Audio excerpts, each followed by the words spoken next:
Welcome to Suman TV. ప్రతి గ్రామంలో కూడా సాయిబాబా ఆలయం లేని ఊరు ఉంటుందా అంటే ఖచ్చితంగా ఉండదనే చెప్పాలి. కానీ ఇప్పుడు మీకు చూపించబోయే ఈ సాయిబాబా ఆలయం అనొచ్చు, లేదంటే మందిరం అనొచ్చు.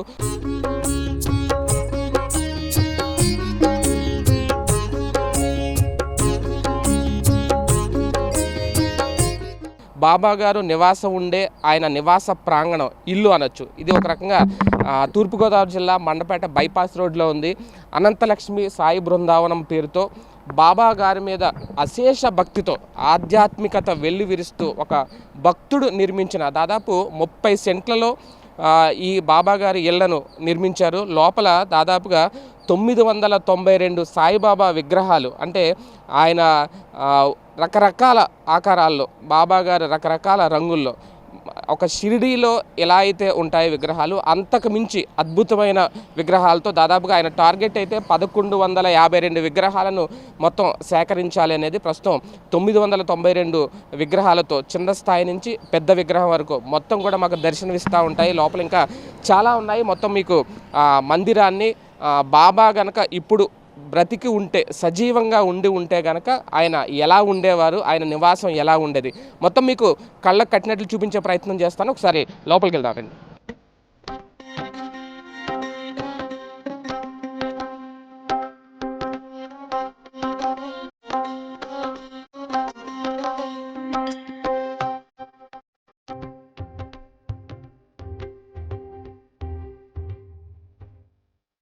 చాలా ప్రశాంతమైన వాతావరణం, ఆహ్లాదకరమైన వాతావరణం మధ్యలో ఈ ఆశ్రమం అయితే నిర్మించారు. ప్రస్తుతం ఇక్కడ ఈ ఆశ్రమం ఎలా ఉంది అనే దానికి సంబంధించి కొన్ని నమూనాలు అయితే మీకు చూపించే ప్రయత్నం చేస్తాను. ఈ నమూనాలు ఏ విధంగా అయితే ఉన్నాయో మొత్తం ఆలయం అంతా కూడా ఇదే రకంగా ఉంటుంది. అంటే షిరిడీలో ఉన్న నమూనాలను యాజ్ టీజ్గా ఇక్కడ నిర్మించారు. ప్రతి దాంట్లో కూడా బాబా కొలువై ఉంటారు. ఇది చూసుకుంటే కనుక ఖండోబా మందిరం, ఈ మందిరం ఎలా అయితే ఉందో ఇది ఒక నమూనా అనమాట. దీని ఆధారంగానే మొత్తం లోపలన్నీ కూడా ఉంటాయి.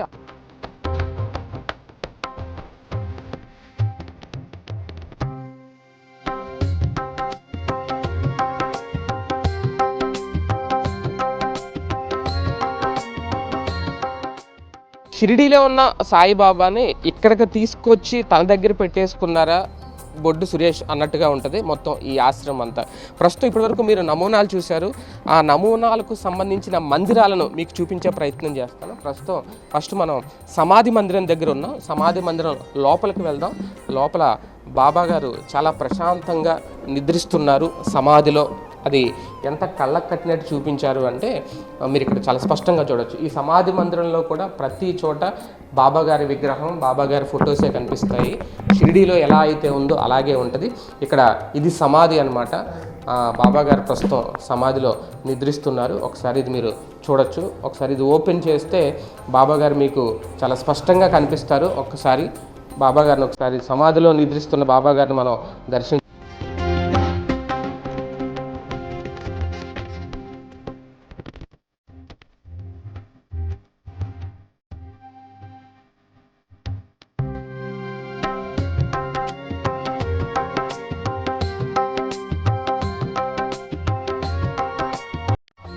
బాబాగారి ఆశ్రమంలో మరో మందిరం ద్వారకామయి. ఒకసారి లోపలికి వెళ్దాం. ఇక్కడ ద్వారకామయి గురించి అందరికీ తెలుసు కదా. షిరిడి వెళ్ళి వచ్చిన వాళ్ళు ప్రతి ఒక్కరూ కూడా ద్వారకామయిలో దర్శించుకుంటారు. బాబాగారు షిరిడీలో ఎలా అయితే ఉందో ఈ ఫోటోను కూడా షిరిడి నుంచి తెప్పించి పెట్టారు ఇక్కడ ద్వారకామయిలో. అలాగే ఇది చూస్తే దుని అంటారు దీన్ని. ప్రారంభోత్సవానికి సిద్ధంగా ఉంది. ఇది కూడా దుని ఇంకా ప్రారంభించలేదు. అలాగే ఇక్కడ మీరు చూసుకోవచ్చు ఊరేగింపు పల్లకి. ఒకవేళ ఈ మండపేట పరిసర గ్రామ ప్రజలు ఎవరైనా సరే, ఎక్కడైనా సరే బాబా గారి ఊరేగింపు ఉంది అని అనుకుంటే కనుక దీన్ని ఉచితంగా ఇస్తారంట, ఉచితంగా పంపిస్తారు. బాబా గారిని ఒక 4-5 వీధుల్లో ఊరేగించి మళ్ళీ ఇక్కడికి తీసుకొచ్చి ఇక్కడ పెడతారు. ఇది మొత్తం ద్వారకామయి ప్రాంతం, ఇదంతా ద్వారకామయి మందిరం. ఒకసారి మీరు చూడొచ్చు. ప్రతి చోట కూడా బాబా విగ్రహం కానీ, ఇది కూడా బాబాకి హారతి ఇచ్చే, ఇది కూడా హైదరాబాద్ అక్కడ షిరిడీని తీసుకొచ్చారు. అలాగే ఇవన్నీ కూడా బాబా గారి పాత్రలు. బాబా గారు అప్పట్లో ఏ పాత్రలు వాడారు, ఆయన జీవన విధానం ఎలా ఉండేది, బాబా గారికి సంబంధించి అలంకరణకు సంబంధించి మొత్తం ఇవన్నీ కూడా నమూనాలు ఇక్కడ ఉంచారు.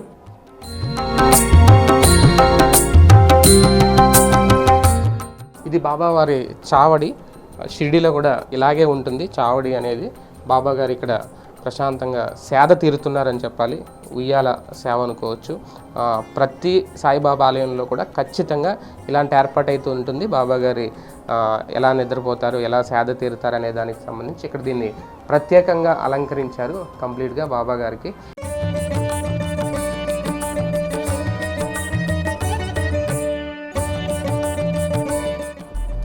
ఆశ్రమంలో పూర్వపు షిరిడి నమూనా. ఒకసారి లోపలికి వెళ్దాం. లోపల నిజంగా చాలా ఆశ్చర్యగొలిపే విశేషాలు మీరు ఇప్పుడు తెలుసుకోవచ్చు.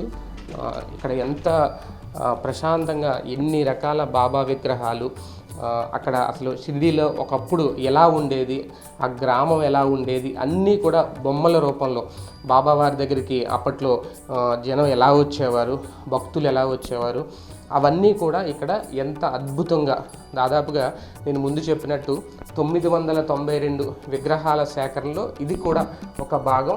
ఈ పూర్వపు నమూనా అనేది కూడా ఒక కీలక ఘట్టం ఈ ఆశ్రమంలో.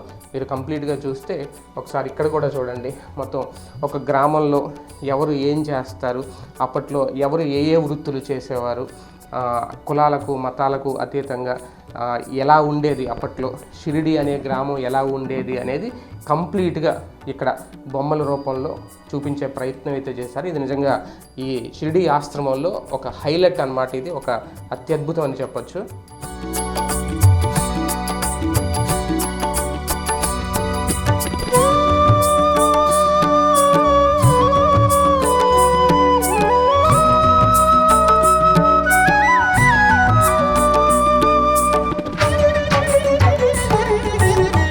బాబా ఆశ్రమంలో ఇప్పటివరకు మీరు మందిరాలు చూశారు. ఇప్పుడు బాబావారి ఇల్లు చూపించే ప్రయత్నం చేస్తాను. అసలు బాబా గారు కనుక సజీవంగా ఉంటే ఆయన ఇల్లు ఎలా ఉండేది అనేది మీకు ఇక్కడ నిజంగా కళ్ళకు కట్టినట్టుగా అనిపిస్తుంది. ప్రస్తుతం ఇది హాల్ అని అనుకోవచ్చు. మనం ఇప్పుడు మన ఇళ్లలో అయితే హాల్ ఎలా ఉంటుందో బాబా గారి హాల్ ఇది. మీకు ఎక్కడ చూసినా అసలు లెక్క పెట్టలేరన్నమాట. కంప్లీట్గా బాబా గారి విగ్రహాలే కనిపిస్తాయి. మొత్తం గదిలో ఎటు ఏ మూల చూసినా సరే రకరకాల ఆకృతుల్లో రకరకాల బాబా గారి విగ్రహాలు అయితే కనిపిస్తాయి. ఒకసారి మీరు హాల్ మొత్తం చూడొచ్చు.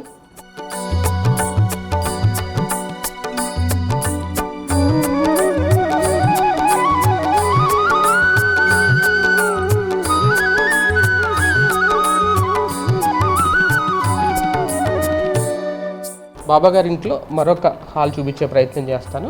ఒకసారి లోపలికి రండి. ఇక్కడ కూడా మీకు కంప్లీట్గా చూస్తే ఇది ఒక రకంగా ఒక హాల్ అని చెప్పుకోవచ్చు. మన మామూలుగా ఇళ్ళల్లో అయితే హాల్ ఇది.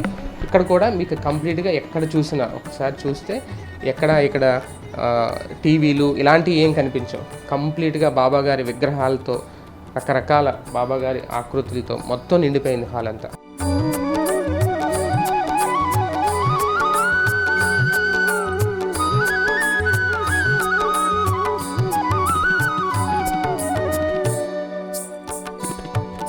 బాబా గారి ఇంట్లో హైలైట్ పడక గది. మన భాషలో చెప్పుకోవాలంటే బెడ్రూమ్. కానీ ఇక్కడ ఒకవేళ బాబా గారు సజీవంగా ఉంటే ఆయన బెడ్రూమ్ ఎలా ఉండేది అనే దాన్ని ఇక్కడ చాలా క్లియర్గా చూపించారు. షిరిడీలో కూడా దాదాపుగా బాబా గారు సేద తీరే ప్రాంతం ఎలా ఉంటుందనేది ఇక్కడ ఒక పడక గదినే ఏర్పాటు చేశారు. మొత్తం బాబా గారి ఇల్లు కాబట్టి ఇంట్లో హాల్ ఉండాలి, అలాగే డ్రెస్సింగ్ రూమ్ ఉండాలి, అలాగే పడక గది కూడా ఉండాలి. ఇది పడక గది, బాబా గారి మంచం అన్నమాట. మంచం మీద బాబా గారు హాయిగా నిద్రిస్తున్నారు.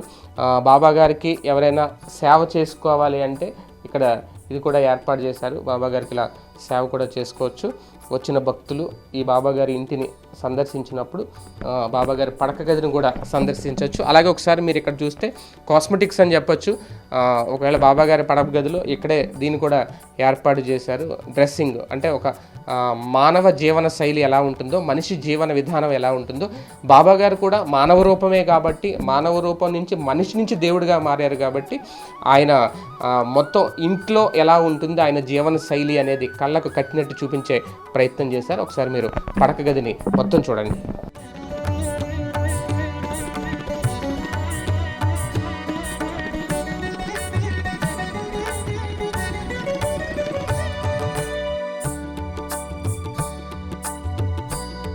ఇప్పటివరకు బాబాగారి ఆలయం చూశారు, బాబాగారి మందిరాలు చూశారు, బాబాగారి ఇల్లు చూశారు. బాబాగారు నిత్యం పూజలు అందుకునే ఆలయంలోకి వెళ్తున్నాం. ఇదే ప్రాంగణంలో బాబాగారి కోసం ప్రత్యేకంగా ఒక ఆలయం కూడా ఏర్పాటు చేశారు. ఇక్కడ నిత్య హారతులతో పాటు నిత్య పూజలు కూడా జరుగుతూ ఉంటాయి. అలాగే బాబాగారికి భజనలు కూడా జరుగుతూ ఉంటాయి. భజన బృందం ఎప్పటికప్పుడు ఇక్కడి నుంచి ఒక విగ్రహాన్ని తీసుకెళ్ళి దానికి భజన కూడా చేస్తూ ఉంటారు. ప్రతి గురువారం కూడా ప్రత్యేక పూజలు కూడా నిర్వహిస్తారు. ఇప్పుడు మీరు చూస్తున్నదైతే బాబాగారి విగ్రహం. ఇది కూడా షిరిడి నుంచి తీసుకొచ్చి ఇక్కడ ప్రతిష్ఠించడం జరిగింది. బాబాగారికి నిత్యం కూడా పూజలు అందుతూ ఉంటాయి. ప్రతి నెలలో మొదటి గురువారం అయితే ప్రత్యేక పూజలు కూడా జరుగుతూ ఉంటాయి. అర్చకులతో నిత్య ధూప దీప నైవేద్యాలతో పూజలు కూడా ఇక్కడ జరుగుతూ ఉంటాయి.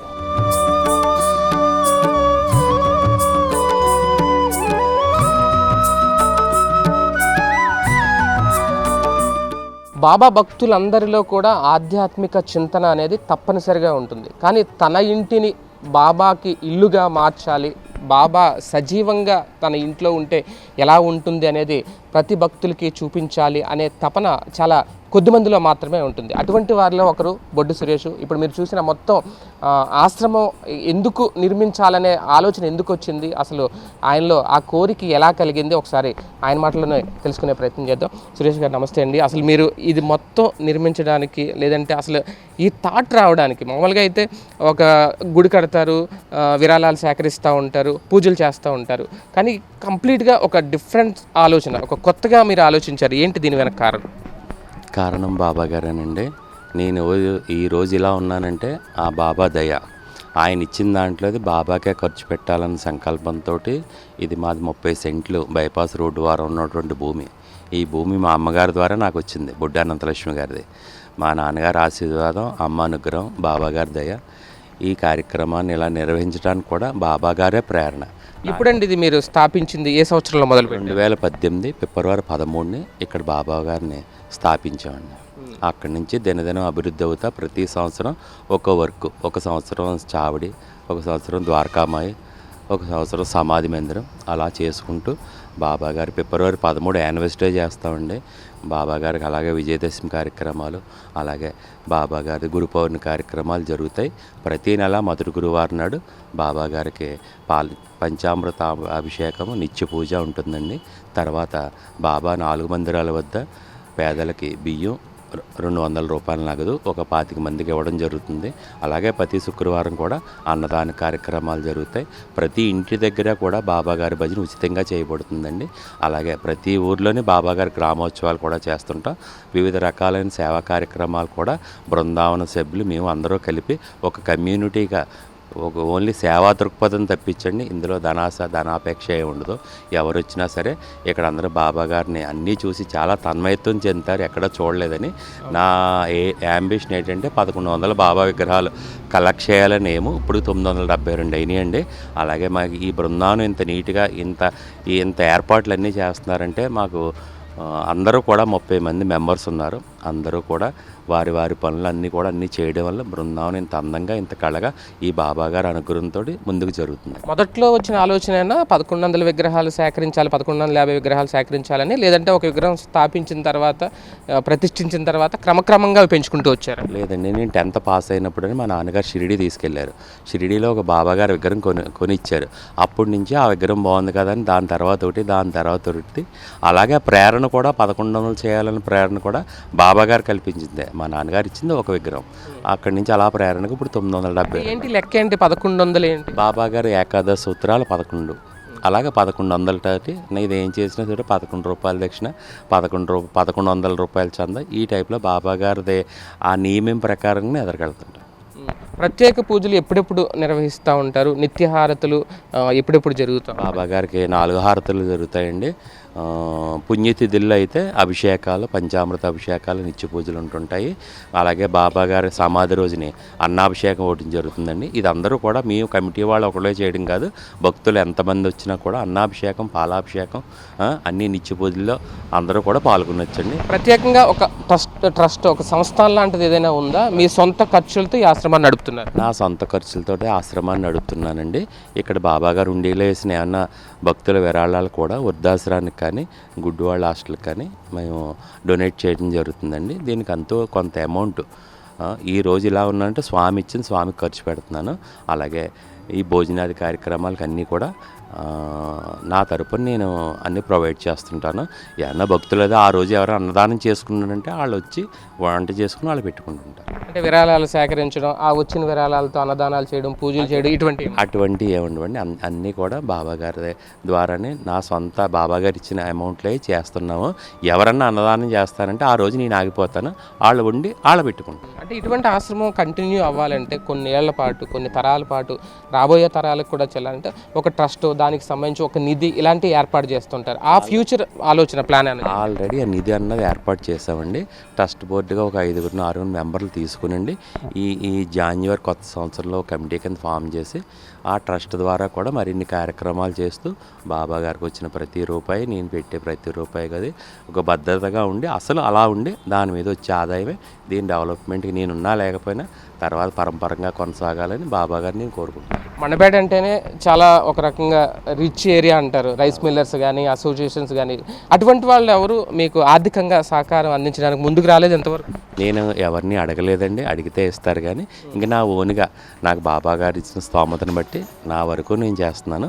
ఇప్పుడు వరకు బృందానికి ఆర్థిక ఇబ్బందులు లేవండి, ఇక ముందు కూడా రావు. ఇప్పటికే మేము చూసాం మొత్తం ఒక షిరిడి ఎలా ఉంటుందో అలాగే అత్యద్భుతంగా తీర్చిదిద్దారు. ఇంకా దీన్ని డెవలప్ ఏమైనా చేస్తారా? ఇంకా ప్రారంభించాల్సినవి, ఇంకా కొత్తగా మీరు ఏర్పాటు చేయాలనుకుంటున్నవి ఏమైనా ఉన్నాయా? సాయి కోటి స్తూపం అండి, కరోనా ముందు అనుకున్నామండి. ఆల్రెడీ సాయి కోటి నామాల బుక్కులు కూడా భక్తులందరూ ఊరూరా మండపేటలో అన్నీ రాసేసి బృందావనికి ఆ నామావళి బుక్కులన్నీ చేరుకున్నాయి.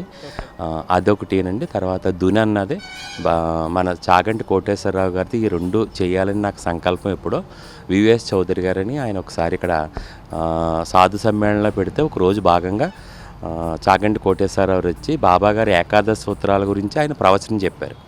అలాగే ఆయన తీసుకొచ్చి చేద్దామంటే కరోనా ఈ 2 ఏళ్ళు ఆటంకం కాబట్టి రేపు వచ్చి ఫిబ్రవరిలో ఒకసారి కలవమన్నారు కోటేశ్వరరావు. ఆ విధంగా మాకు టైం ఇస్తే అండి ఈ సాయి కోటి స్తూపం దుని కూడా ఆయన చేతుల మీద చేస్తే ఈ బృందావనానికి నేను అనుకున్నవన్నీ పనులన్నీ పరిపూర్ణం అవుతాయండి. ఇంకా బాబాగారి భజన, అన్నదానాలు, హారతులు, దశమి కార్యక్రమాలు, ఏమన్నా సేవా కార్యక్రమాలు ఉంటాయి. బృందావనం కంటే ఇంకా పనులు ఏమీ లేవండి. సాయి సేవ పనులనే తెప్పించి ప్రత్యేకంగా నిర్మాణం పనులు అంటూ ఏమీ లేవండి. అంటే బయట నుంచి చూస్తే ఒక ఇల్లులాగే కనిపిస్తుంది, ఆలయంలాగా అయితే ఎక్కడ కనిపించట్లేదు. భక్తులు వస్తూ ఉంటారా? ఏదైనా రిస్ట్రిక్షన్ ఉందా? ఎవరైనా వచ్చి దర్శనం చేసుకొని వెళ్ళే వెసులుబాటు ఉందా? ఉదయం 6 గంటల నుంచి ఉదయం 10 గంటల వరకు భక్తులు వస్తుంటారండి. ఇక్కడ మాకు మా సాయి సేవకులు ఉన్నారండి. సాయి అని, నానిబాబు అని, మా ఓన్ చిన్నాన్న గారు, ఎన్న రామకృష్ణ గారు, బోరమ్మ గారు, వరలక్ష్మి గారు, అలాగే 30 మంది మెంబర్స్ ఉన్నారండి. ప్రతిరోజు కూడా భక్తులు వస్తుంటారండి. చుట్టుపక్కల మొదటి గురువారం అయితే 14-15 ఊళ్ళ నుంచి కూడా ఆటోలు కట్టుకుని వస్తుంటారు. ఆ కార్యక్రమాల్లో పాల్గొంటారండి. అందరూ కూడా చాలా తృప్తిగా, ఆనందంగా మరో షిరిడి వచ్చినట్టు ఉందండి అని అంటారు. అలాగే షిరిడి వెళ్ళలేని కూడా షిరిడి ఎలా ఉంటుందో తెలియదు కానీ ఇదే షిరిడి అనుకుంటున్నాను కూడా మాతో చాలా సంతోషంగా ఆనంద బాష్పాలతో చెప్తుంటారు.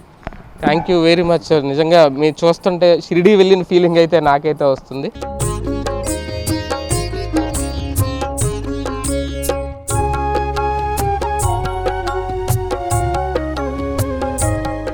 ఈ ఆలయం అనే ఫీలింగ్ అయితే రాదు ఇక్కడికి వస్తే. ఖచ్చితంగా బాబా గారి ఇంటికి వచ్చామా అన్నట్టుగా ఉంటుంది. బాబా గారు సజీవంగా ఉంటే ఆయన ఇల్లు ఎలా ఉంటుందనేది ప్రత్యక్షంగా చూడొచ్చు. ఇది తూర్పుగోదావరి జిల్లా మండపేట బైపాస్ రోడ్లో ఉంది ఈ ఆశ్రమం. ఒకసారి ఎవరైనా రావాలనుకుంటే రావచ్చు, సందర్శించవచ్చు, బాబావారి ఆశీస్సులు పొందొచ్చు. కెమెరామెన్ హర్షవర్ధన్తో శేఖర్, సుమన్ టీవీ, మండపేట నుంచి.